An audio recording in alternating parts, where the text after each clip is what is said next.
This is a great day for the University of Texas, and also at the same time, a day to honor the past for a moment. But before we get into the full presser introduction, I just want to thank a couple people real quick. First, I want to thank Sarah Baumgartner. You all know who she is. She's head of, oversees all of our sports, and she did an amazing job on this search. And her due diligence does not go unnoticed, and I can't thank her enough for her effort in leading this effort. Number two, Drew Martin, who on a day-to-day basis works with our swimming program and oversees our external operations. Both of these people are intimately involved in our swimming program, and your leadership, I love you both very much, and what you've done throughout this process has been great, but especially Sarah Baumgartner in this process has been phenomenal. Last but not least, I think looking at a search of this magnitude, I want to put this in perspective for a moment. You have a guy that started coaching here in 1978. Coach Darrell Royal hired him. Think through that for a moment. Coach Royal hired him. He won 15 national championships. He's taken a team to the White House since Jimmy Carter was president. You think about the magnitude of what he built this program to, and you're asking to fulfill that job in a time where it's lonely when you're thinking, who can replace a legend? There's many conversations, there's thousands of alumni that swam for Eddie that would call and say, I swam for Eddie. I go, no, you're a doctor, you're a lawyer, you're a CEO of a company. He goes, no, I swam for Eddie and I swam for Texas. That's who they were. And that's their gravitas of who they are.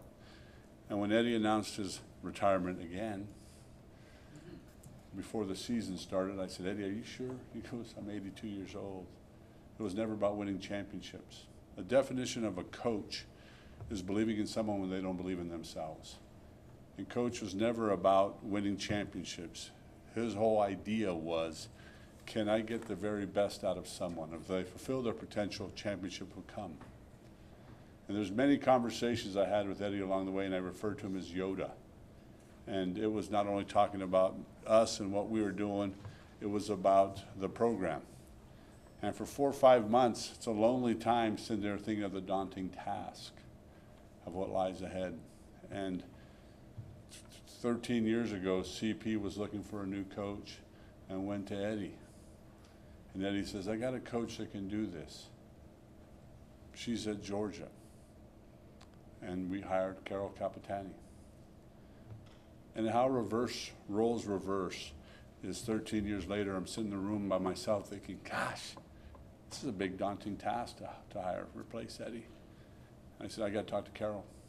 Carol comes up, I said, Carol, I just need your advice. And if you all know who Carol, she's a really close talker.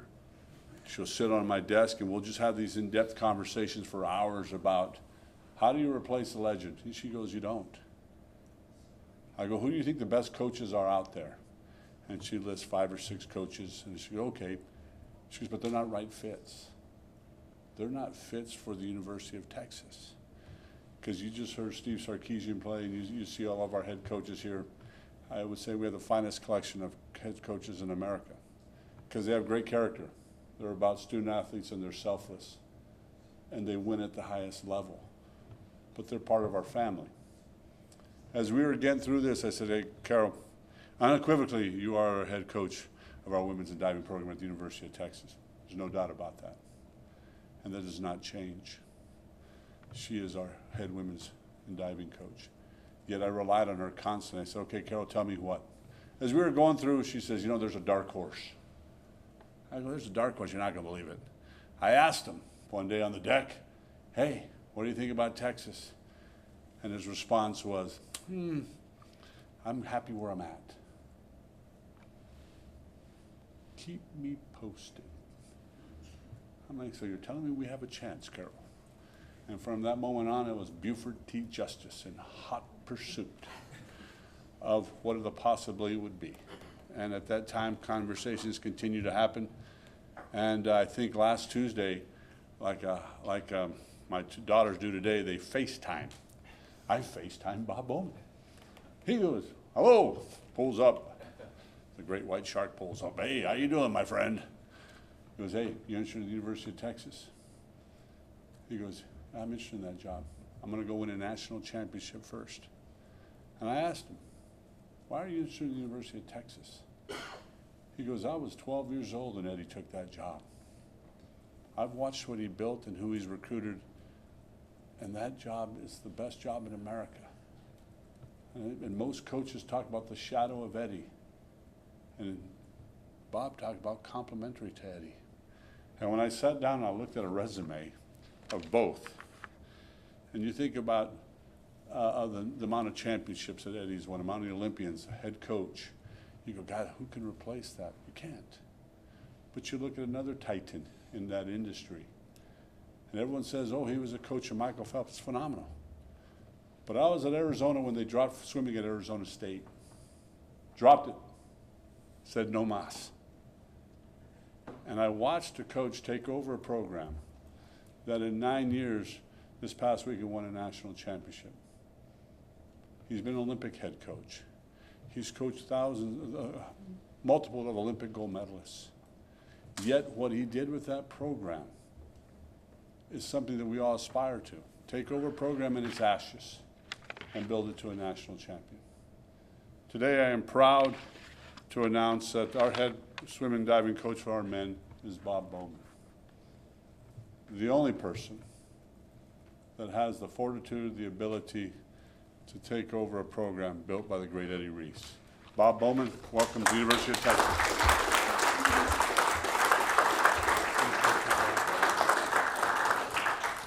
Thank you, Chris, very much. It's an honor to be here. Like you said, this is a dream job for any coach in this country or in the world. And I feel like we have an opportunity to honor Eddie's legacy because nobody replaces Eddie Reese. I'm certainly not his replacement. I'm just the next one.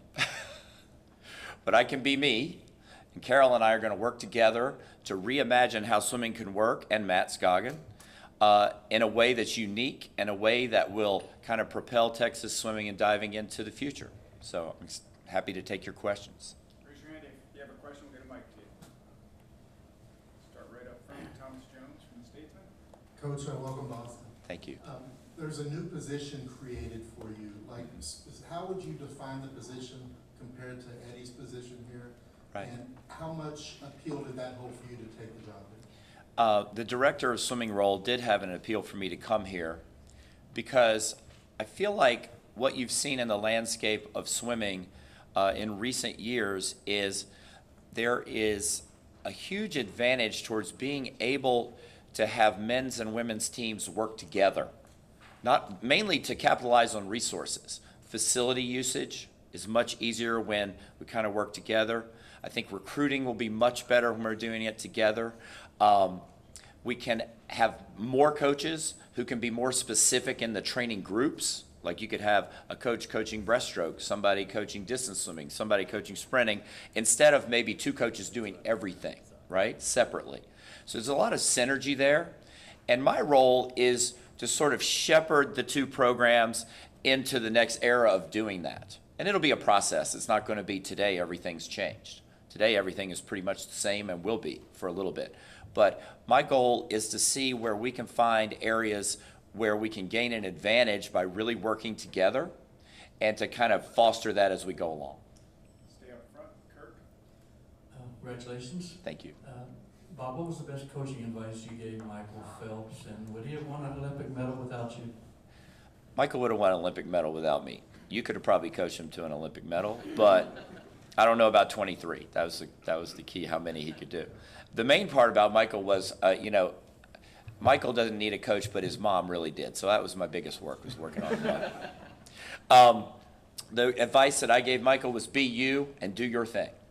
That's what anybody needs to do to be their best. They have to be who they are, and they have to know who they are and what they're about, and step up in the moment and go for it. And that would be it. On your far right, Coach Chip. Hey, Hey Chip. Bob, congratulations, Chip Brown. Thank you. 24/7. What experience did you gain maybe from your time at Michigan or running the aquatics in Baltimore to help you build that Arizona State program into a national championship program? Well, everything. I often apologize to the guys at Michigan because I knew nothing about college coaching when I went there, but every mistake I made there, and it was about $1 million, has benefited the ASU guys because I didn't make it there. So, it really helped that I had been at Michigan, and a wonderful place. And certainly in Baltimore, I ran the facility, did a lot of different things, so I could kind of take that expertise into the program at ASU as well, because it was really a holistic thing of how we put it together. But yeah, I've certainly learned from all those. In the middle, Joe Cook. Joe Cook. Oh, hey, Joe. Welcome. Just, Chris talked a little bit about your relationship with Carol, but also swimming and diving, what your relationship with Matt is and how you view the diving aspect of this. I have a great relationship with Matt. He helped me hire my diving coach at ASU. We worked on him, so I know him quite well. And I am super excited to be at a place where diving is excellent and will be an integral part of the program. So I'm very excited to work with Matt. Back middle, Josh. Hey, Bob. Yeah. Josh Newman from LoneStarLive.com. Obviously, it's an Olympic year, and you have a training group. Can you just speak to maybe what your timeline is in terms of continuing to coach your guys through the trials, through Paris, and how that kind of fits in with Texas? Well, actually, the transition here is going to be pretty good because Eddie's going to be remaining with the guys here until the trials, through the Olympic trials. So I'm not even going to be involved in any of their, maybe cheer them along or something, but like Eddie's going to do the nuts and bolts of all that, and that frees me up to do my pros. So it'll be a combination of me kind of working with them. Actually, ASU's allowed me to do that in Phoenix, in Tempe for a little bit, so that's wonderful. So I'll do a little bit there in these recent weeks because, they just kind of figured out what's happening. And then we'll go to San Antonio next week, big pro swim. I'm sure a lot of people will be there. And after that, I'll be there a little bit, here a little bit, and we go to Colorado for my big altitude camp that I do every May. That'll be part of our program here. And when we get back, they'll probably come here to finish up for the trials for 3 weeks. So that's kind of the answer to that, but should work in the short term. In the middle, Roger Wallace. Hey, Roger. Coach, you and Eddie have worked together in Olympics and things like that. What have you learned from him over the years too that might help you in this position? Well, we'd need hours to tell you all that. But Eddie has always been a sounding board for me to ask questions. I would come and watch his practices when I was coming up to learn how, he worked his magic. And every time I ever saw him, you pick up something because he's always evolving. The thing that struck me most about Eddie was that he's constantly learning and the program's growing. He doesn't just do the same thing all the time. Even if it works, he changes it, right? Because you have to do that to kind of stay up with what's happening in the sport. And to be around somebody who's done this for 50 years and consistently been at the top, it's a tremendous resource. My favorite thing about Eddie is he would send me text about what happened in practice, but it's really an email that he sent in the text, right? It would be like. Back by the cameras, Coleman. Obviously a great accomplishment and what you did at ASU and winning the title this past weekend. Have you been able to reflect on that at all in the last 48 hours, or can you just describe kind of the whirlwind since Saturday night when you guys won the trophy? I have reflected a little bit. I haven't slept much, so I'm not sure I'm thinking all that clearly, but it was an amazing thing, to be honest, to be with the team and their parents and the alumni Saturday night. We had a get-together, and that's where I got to kind of sit back and watch the guys that were on my first team at ASU interacting with the guys that are on the championship team and kind of think back about how we got there. I always like to tell the story. My first year at ASU, when we have practices, they normally swim in the little suits, right? Those little Speedos, right? Small suits. And then some days we put on the racing suits and race and practice, the bigger ones. And so for the first time we're going to do that in my first year at ASU, I said, hey, everybody bring a suit tomorrow. We're going to suit up. And one of the kids brought a 3-piece suit and a tie to practice the next day. So that's kind of where we were when we started. And then so to see all those guys kind of feeling part of what we did this past weekend, which in many ways was surreal, it was amazing. It was great. Back by the cameras again, Tyler. Hi, Bob. Congratulations, Thank Tyler you. Phelps and KVUE Sports. Welcome to Austin. Thank you. I'm curious about Eddie. He's always one with words when Yeah. it comes to being a little bit funny. What was your conversation like before you took the job that you had with him, and maybe after with Eddie? You know, before I took the job, we didn't really talk about it. Because it was in the middle of the NCAAs, right? So I was just trying to be totally focused on the thing.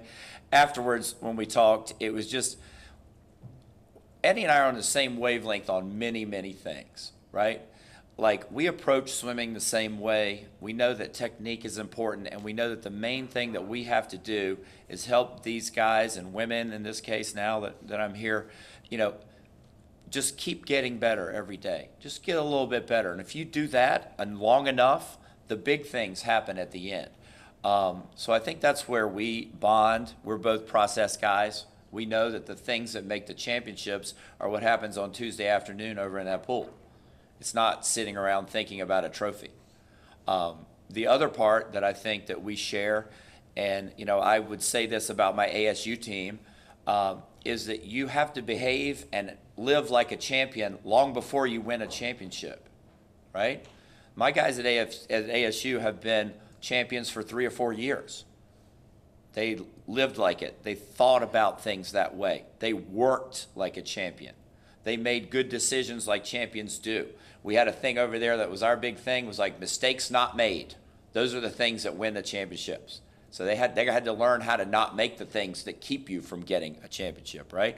So you do that for 3 or 4 years and you constantly start getting better and just keep doing that. The next thing you know, somebody's handing you a big trophy.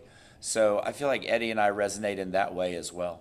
Got one last question on the far right, Chip Brown. Bob, what are the key things you look for in a prospect coming to your program, and what was the message, if you've already given it, to the current members of the Texas program?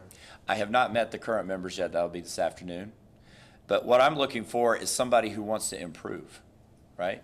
And obviously at Texas, we're looking for fast swimmers who want to improve, right? They have to swim at a level, right? They have to be at a certain place. But I'm really interested in guys who want to come in and learn and grow and be comfortable in a process where they're going to get real feedback and be able to use that to get better next time. So that's the main thing.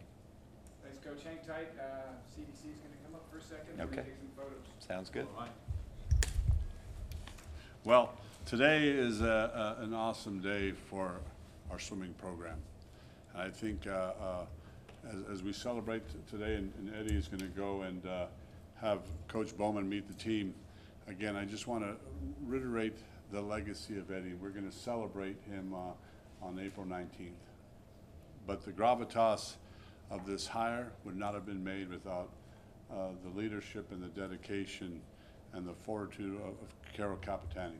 And I just want to again reiterate that and thank her for that, because where we're at today and her being our head coach for our women's program, she's elevated something that he did. And the synergy of those conversations during this process is critical.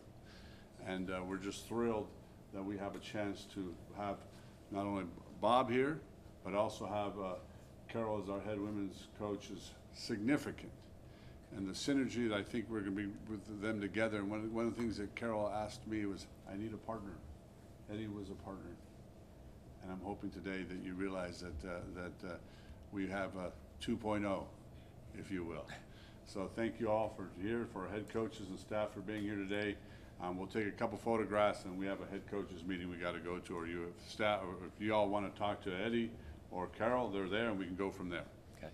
Will Eddie have a role? Would he be Yep. like a GA or something? No, not we. Eddie will not be the oldest GA. One of the things that we looked at with him, and I will say this, I'm walking down the aisle at men's basketball, and we had just lost to Tennessee. And I decided to go. I was sitting there with Lovo. I'm going to go to the end of the bench and just watch our team. They go shake hands. And here comes Rick Barnes. He walks right up to me, puts his hand on my face. He goes, didn't say anything about the game. He goes, how are you going to replace Eddie? Good luck.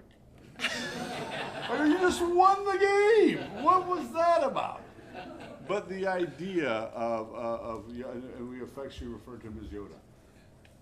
Eddie transcends sport. We've asked Eddie, and he's accepted to be our coach emeritus, not only for our men's program but our entire athletic program. What he means to our coaches. There was times where Barnes will tell me I was hanging on too tight, and Eddie would go have a conversation with him. Or there's times when Mac, or even with Steve today and all of our coaches, he's a sounding board. He's been there. And it's not about executing in the pool. It's about how you communicate the struggles of a coach. I wear a suit and sit behind the desk. I don't know the struggles of our coaches. I don't know where they are in the continuum. Coaches get the best out of young people. Yet sometimes a coach needs a coach just to say, hey dude, you're going through it. And there's no one better than Yoda. So he's gonna remain here in the capacity of coach emeritus for all of our coaches, and for me as well. You got to have a sounding board to say, tell me what is happening. You know, today in social media, coaches feel it. When you write an article that's truthful and you do an amazing job, sometimes it hurts, and the coach still has to internalize that, right? And he has to have someone to say, hey, it's going to be greener pastures coming. Fight through that, and that's the beauty of having Coach here with us. And you know, he's 82 years old in age. He's really 62. And the guy is just. When we were talking about Bob, because when Bob came, I go, who's your hire? And one of the things about Eddie, he said, hey, I want to be involved in that. Hard to go ask a legend who should follow a legend. He goes, I trust you. We sat down on the couch yesterday. He goes, well, who is it? And he looked at her and goes, Bob Bowman, isn't it? He knew before I knew. I could tell him. And that's his intuition. And then he was super excited about this opportunity for him and for our program. So he will be here in that capacity.